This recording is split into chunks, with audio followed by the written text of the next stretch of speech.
Hello and welcome to the channel. I will tell you interesting scary stories from Reddit and not only. Do not forget to support the author of the story. I will leave his credits in the description. I also hope for your support of my channel in the form of likes and comments. I really appreciate it. Get comfortable in your bed, put on your headphones, and turn off the lights. It's going to be a night of nightmares. We're starting. I'm an amateur magician. I've performed at children's parties and done some touring. I wouldn't class myself as an expert, but I am in the magic circle. I love to see professional magicians perform. There's nothing better than when you see a trick and you have no idea how it was done. I read a forum post a month ago that had a link to a YouTube video, 10 times magic went wrong. I checked it out, and as you can imagine, the contents were quite horrific. 2 of the clips were of the nail under the cups trick. If you are from England, you may have seen Darren Brown performing this. It's a good one, if the magician is qualified. If they aren't, then you end up being at positions 7 and 3 of this video. A magician mixes up some cups. Under one is a piece of wood with a nail pointed up. The others are weighted, so they all feel the same. The magician puts on a blindfold and gets their volunteer to guide them over the top of the cups. The magician then pushes the volunteer's hand down, crushing the cup. It's usually when there are 2 left that this trick goes wrong, and when it does, it's very bloody. The clip in question, though, is of a man sawing a woman in half. We've all seen this. But in this grainy footage, the woman screams. The box is brought apart. Blood drips from the opening, and the legs of the woman slip out. The bloody bottom half slams on the floor with a thunk, the legs spasm, then stop. The curtains are hastily brought across, and the show ends. There are comments after the video, people calling bullshit, until someone posted the full trick in question. At the end of this video, the woman can be seen on stage. Whole again, nothing wrong with her at all. People argue with each other that the woman must have been in the upper box, and the lower box contains some prosthetics. The thread ends with someone saying that they swear it's real, they've seen it in person. I commented saying, I'm skeptical. Magic is illusion. No one gets sawn in half. Incredible footage, though. The next day, I get a direct message from someone with the handle, Tricked for Life. Hey Baz1987, the man from that video is performing next month. He's called The Russian. It's invite only. I can arrange tickets if you like, I replied. Totally. I'd be up for that, please. While waiting to hear back, I went to watch the video again. The link didn't work. A message came up saying it had been taken down due to copyright infringement. I tried the top 10 one too. That was also gone. Just a 404 page. It was a Saturday, so I was already on the whiskey and watching Netflix. I think I was binge watching Breaking Bad for the 3rd or 4th time. Tricked for Life replied with a link. I browsed to the site. It looked like something from 1997. There was a still from the video in a form below. Slightly drunk, I filled out the details and continued to the payment form. I had to pay in Bitcoin. What the fuck was that? I messaged Tricked for Life. I don't know what Bitcoin is. PayPal me the money and I can buy it for you. How do I know this isn't a scam? You don't. But as a magician, you should see through a trick a mile off. It sounded like he was baiting me. How much? $5.40. Christ, that's heavy. It's worth it, though. Have you seen him before? No, this will be my first time. I know some people who are going. They said he's incredible. You have to see it for yourself. I left the computer and continued watching TV, though I couldn't concentrate. I really wanted to know how the trick was done. I drank more whiskey and got more drunk. I woke in the early hours. Confused, I took in my surroundings and realized I fell asleep in front of the television again. My head pounded, so I went to the kitchen and drank some orange juice before throwing the best hangover cure, bacon, into the frying pan. As the meat sizzled, I checked my phone. I had an email with the subject, ticket confirmation. My heart sank. I opened it up to see a confirmation number and an address in the Ukraine. I'd bought things while I was drunk before, but not a ticket to a magic show in Eastern Europe. Not only was I out $5.40, I'd need to book plane tickets and a hotel. I gazed at the whiskey bottle to see it almost empty, not even as much as a shot left. I felt embarrassed. I logged into the forum and read the messages I had sent. Fuck it was the first. The second, my details, and a third saying I'd PayPal'd the money over, with a reply saying to buy a tuxedo if I didn't have one. I won't bore you with the details of how I had to beg my manager to give me the time off at last minute. Suffice to say, I had to agree to perform at his daughter's birthday. I was surprised and relieved with how cheap plane fare was to the Ukraine. That was the only ray of light I had in this stupid ordeal. I rented a tux from a local business, and I was ready to go. The flight was bumpy. We flew through a thunderstorm, and for the first time in my life, saw the lighting hit the tip of the plane. People startled, and children cried. I was nervous myself. It wasn't long after the Russians shot down a passenger jet over the Ukraine. I was very happy when we landed. I sat in silence in the taxi to the hotel. When I got out, I saw it was a dump. I asked the driver to wait. He nodded. I had no idea if he understood me or not. 3 stars was supposed to be the rating, but it looks more like an abandoned office building than a hotel. I checked in and changed. I was glad I was only staying for the night. My rushed plans meant I didn't have more than a few hours until the show started. Thankfully, the taxi was still outside when I returned. I handed him the printout of the address, and we drove off into the night. It was an odd city, nothing like the London that I'd known all my life. It was as if it wasn't planned, that it just sprawled in every direction when the need for more buildings were required. We stopped at the end of an alleyway. He pointed down it. "Are you sure?" I said. I expected us to be somewhere posh. "Is right," the man said, finally breaking his silence. I got out. Almost as if the driver was in a hurry, the taxi sped off. Suddenly I felt all alone in a foreign country I knew nothing about. The rain poured down and soaked through my tux. The woolen material grew heavy with the water. I wondered if I'd get my deposit back. I jogged down the alleyway. Light leaked out from a door underneath a fire escape. I thumped on the frame and waited. A man wearing paint-splattered jeans and a body warmer opened it. "I'm sorry, I don't know where I'm going. I'm looking for this." I handed him the printout. "I'm supposed to see some Russian magician." He lifted his chin and opened the door wider. I was glad to get out of the rain. Inside had the appearance of a factory service corridor. "Through there," he said, pointing to the end of the hallway. Visions of me entering some basement out of the film hostel filled my mind, and I wanted to turn back and go straight to the airport. The outside door clunked shut. I took a deep breath and walked forward. My shoes echoed around the small passageway, and I felt vulnerable. I pushed on the metal bar at the end and hoped for the best. I was shocked.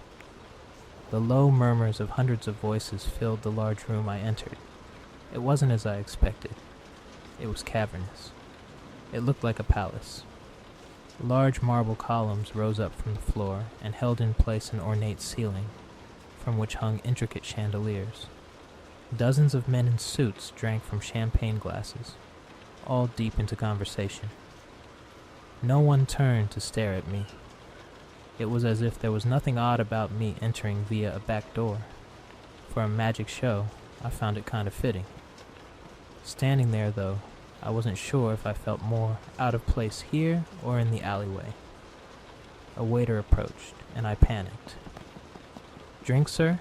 he said, offering me some champagne. I took the crystal flute and resisted the urge to down it in one. I sipped and tried to blend in. "The show will start in 30 minutes, was announced, over the tannoy in an Eastern European accent. The guests looked up as if watching the person making the announcement. Another waiter offered me some canapes. I grabbed one and thanked him. "Baz?" someone shouted, and I peered around. I locked eyes with a man I didn't recognize. "Do I know you?" I asked. "I'm Dan," he said, offering his hand. "I'm sorry, I don't recall." "Tricked for life? I ordered your ticket." Confused, I said, "How did you recognize me?" "Your avatar, man," he said, smiling. "Good to meet you in person. I wasn't sure if you'd come." 5:40. I wasn't going to stay at home. "Are you excited? I've seen some famous magicians around." I was nervous. Dan didn't appear to be. "Oh shit, is that?" I asked. He turned. "Hell yeah," he replied, "and are also here too." "That's crazy. This is the real deal then." "I think so," he said, taking a large gulp of his drink. "What's his real name?" "I don't know. No one does." "That's a bit ominous." "He's the best of the best. Who cares what he's called?" Dan checked his watch. "We should go take our seats." "Yeah." The house lights went down, and cheers erupted from the crowd. A spotlight lit the red velvet curtains. They waited for the crowd to die down before they opened. I was disappointed when I saw him on stage. His hair was gray, not black like the video. He was so much smaller in stature than how he appeared too. Assistants wheeled in a large tall box. The magician led one of the assistants inside and proceeded to lock the padlocks on the front of the box. He counted down from 3, and on the beat after 1, fireworks exploded at the front of the stage, and the walls of the box collapsed in on themselves. He approached and spun the box around, showing it was now flat. The remaining assistants rolled it off stage, and the crowd clapped. "That's easy," I said, turning to Dan. "Fireworks, textbook misdirection, and trapdoor underneath." He smiled. Medieval wooden stocks were now brought onto the stage. The magician asked for a volunteer from the audience. A young lady stood up, the only female in the whole crowd, and was invited on stage. The magician mimed claps, and the audience obliged. The woman was secured into place. He threw some eggs into the crowd and offered her as a target. Most missed except the last that hit her square on the face. Laughter erupted. An assistant arrived with a melon. The magician picked up a sword. Its blade flashed in the bright spotlight. He lifted it overhead and brought it down, slicing the melon in 2 with ease. He approached the woman in the stocks, and with one swift blow, her hands and head fell into the baskets below. The crowd roared with approval. "Impressed yet?" Dan said to me, and to be honest, I was vexed. No sudden flash of light to hide the switch of body parts with fakes, but no blood either. She was obviously a stooge. Are there any other women in the crowd? More helpers joined on stage, mopping the floor as if to clean up blood that wasn't there. A chuckle fluttered through the crowd. The final illusion was the classic Chinese water torture cell made famous by Harry Houdini. A large tank of water sat center stage. The magician took off his clothes to reveal a turn of the 19th century bathing suit, a beige number that covered his body and upper legs. He placed on a nose clip and rubbed his hands in anticipation. He ascended the ladder attached to the tank and jumped in. Water splashed over the sides, and an iron lid was slammed into place. Padlocks were locked around the top, and a curtain drawn in front. A man started a stopwatch and gazed at it in earnest. Time passed. I checked my watch. He had been in there for 90 seconds. The curtain was removed to reveal his hand poking out the top, trying to pick the locks on the outside. Then the curtain was replaced. Another minute passed, and banging could be heard from within. The man with the stopwatch brought his hand across his throat, signaling to end the performance. Someone ran on stage with an axe, and the curtain was pulled away. The locks were still in place, but the tank was empty. The audience gasped. "Hello!" rang out around the auditorium. I turned to see the Russian in the stalls above, dripping with water. Wild cheers erupted and everyone clapped. "How did he do that then, Mr. Smart Guy?" Dan asked, clearly pleased with himself. "I have no idea," I said, clapping without even thinking about it. The house lights went up. "There will be a 10-minute intermission before the second part of the show. We'll guess with tickets," the announcer said, listing off numbers. "Please make their way to the door at the side of the stage." "That's me?" I said to Dan, confused. "Me too. Are you excited?" "I don't understand." He grinned and grabbed my hand. He led me along the row. "What's going on? Didn't you wonder why it was so expensive? We're part of the show." A silent dread filled me. "I don't want to do it." "Come on. You're a magician. Don't you want to know how it's done?" "Yeah, but I don't want to be on stage." "You've done that before, though." "Of course. But mostly in front of children. At most 50 people. Not in a theater with over 400 containing some of the most respected magicians in the world." "Too bad you're going," he said, tightening his grip. We waited at the back of the line of 8 people. A man checked tickets, and one by one, they were led backstage. Dan passed his ticket over, letting go of his grasp. I thought about leaving, but before I could, the man asked for mine, and like a robot, I handed it over. It was quiet backstage. "Oh shit, is that?" I said as the man approached. "Hey," he said excitedly. I know who you are," I said, shocked that was talking to me. "Are you boys excited?" "Very," Dan said. "Baz here's a little nervous." "Don't be nervous," said. "This is what we are all here for, right?" "I have no idea what's going on," I blurted out. "Don't listen to him," Dan said. "He's just scared." "And you should be. It's not very often that you're in the presence of a real magician." "What do you mean?" "You know, someone who performs real magic," I scoffed. "There's no such thing as real magic." "Is this guy for real?" said, pointing his thumb at me. Dan shrugged his shoulders, balked at me.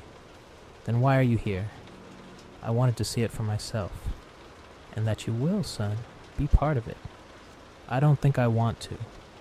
"This is a once-in-a-lifetime opportunity," he said, gesturing with his hands. "It's what we all dream of." We heard a roar of applause. "It's time," said, getting in line behind the queue that had now formed. "I don't know about this, Dan," I said. "It'll be fine, I promise." I watched as the first of us was taken on stage. A round of applause, then silence. A minute or so passed, then I heard a blood-curdling scream, and my heart raced. What the hell was that? "Shh," Dan said, in deep concentration. Then the next one was taken, and then the next. With each one, a silent time passed, the end of the trick punctuated by a scream. "Dan," I said in a whisper, "that man has blood on him." I stared at the stagehand as he exited stage right. Blood flecked his shirt and face. "It's all part of the fun," Dan said, slapping my back. My stomach lurched as one by one, the line got shorter. "Wish me luck," said as he was led on stage. The man was now drenched in blood, but it didn't seem to bother Dan.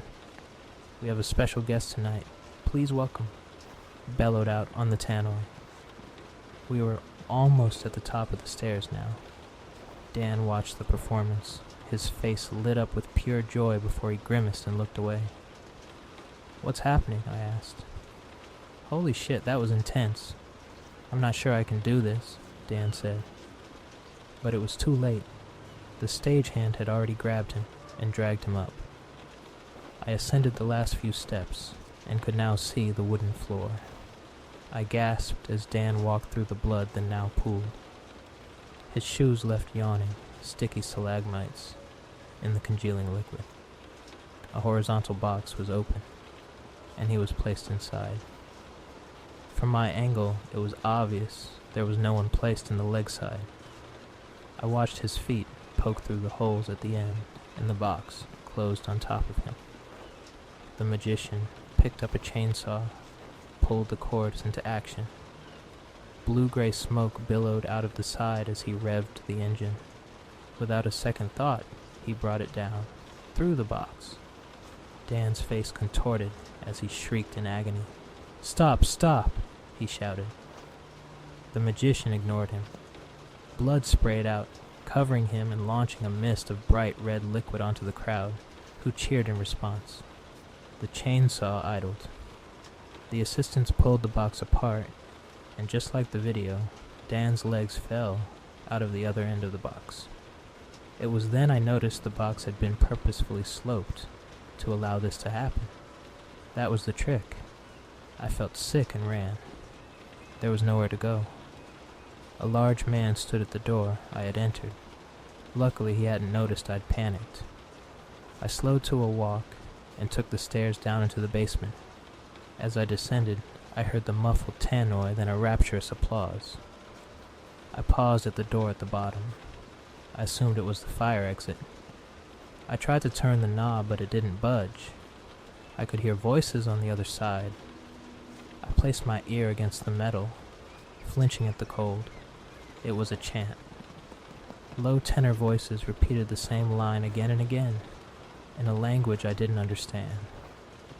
They switched into a more sing-song chorus, then returned to the original verse. I banged on the door, and the voices stopped.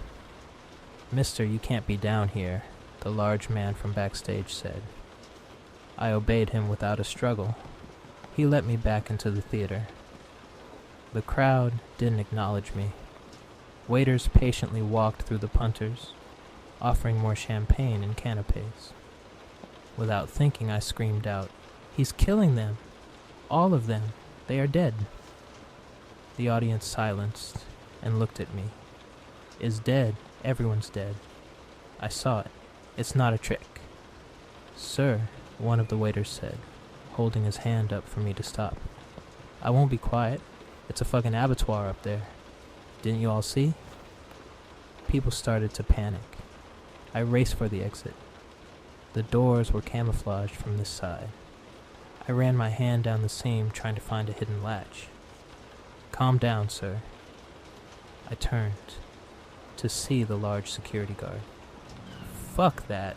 That man is insane. Let me out of here." He grabbed my arm, stopping me from leaving. The house lights went down again, and the audience settled. "Please show your appreciation to your magician tonight and his wonderful volunteers." The man held me tightly, and I gave up trying to leave and gazed at the stage. The Russian appeared front and center, bowing. His assistants from the night joined him. Everyone clapped. Then, one by one, the people who were in the line ahead of me walked on stage, wearing pristine white suits. Waved as he walked on. The audience cheered. The last to enter was Dan. I was shocked. The crowd stood and clapped. "Let's not forget our friend at the back there," the Russian said, as the spotlight traveled over the audience, stopping on me. I froze. The security guard let go of me and joined in the clapping. I ran my hand through my hair and feigned a smile. I hope to see you all again soon, the Russian said for one last time, and the house lights came up. Instantly, murmurs broke out around the theater. Great job, really added to the finish, one man said as he exited past me. Thank you, I said without thinking. Everyone wanted to shake my hand, but all I could do was stand in confusion and unexpected awe. The last of the people left, and so did I. As I entered the large hall I was in earlier, I saw Dan. He held a cardboard box under his arm. Great job you did, he said, grinning from ear to ear. What the fuck just happened? I'm sorry, he replied. Was standing next to him. I admit it, I didn't think it would work, but your friend Dan here said it would, and I trusted him. Is anyone going to fill me in on what happened? Dan put his hand on my shoulder. They needed someone to cause a fuss, you know, to make it seem all the more real. Dude, I saw you get chopped in half. What did you expect me to do? It was really great, said. I thought you were dead. He tried to smile, but I could see the guilt in his face. Really sorry, man. It was a shitty thing to do. If we told you, though, it wouldn't have looked believable. The Russian doesn't like to use shills. What about the woman in the stocks? That was only the warm-up. Hey, check this out. Dan opened the box and revealed his tux. It was ripped to shreds. Glad I didn't rent, he said, laughing. It was great to meet you, said. Here's my card. If you ever want to see me perform, let me know. I'll get your backstage passes. You're not going to try to kill me too? He laughed. I'll see you around, he said, leaving through the back door. We followed a few minutes later. A row of limos waited to pick up people as they left. You go first, Dan said. Aren't you coming? Nah, I'll get the next one. I told the driver where I was going. I slept badly in the hotel, my dreams filled with corrupted visions of the night before. I flew back to England in the morning. I stayed away from that forum for a while, but curiosity got the better of me. There was a post about saying he'd canceled his tour. I read the comments. They were filled with the expected bile of people pissed their favorite magician had flaked out on them. There was a direct message. I clicked. It was from Tricked for Life. It contained a single photo. It appeared to be of someone's torso. A purple-pink bruise ran horizontally along its stomach. Blood seemed to leak, as if it were some sort of wound. Underneath the photo was a comment. I need help. I think the magic is wearing off. I replied, and told him to go to the hospital. That was 48 hours ago, and I've not heard back.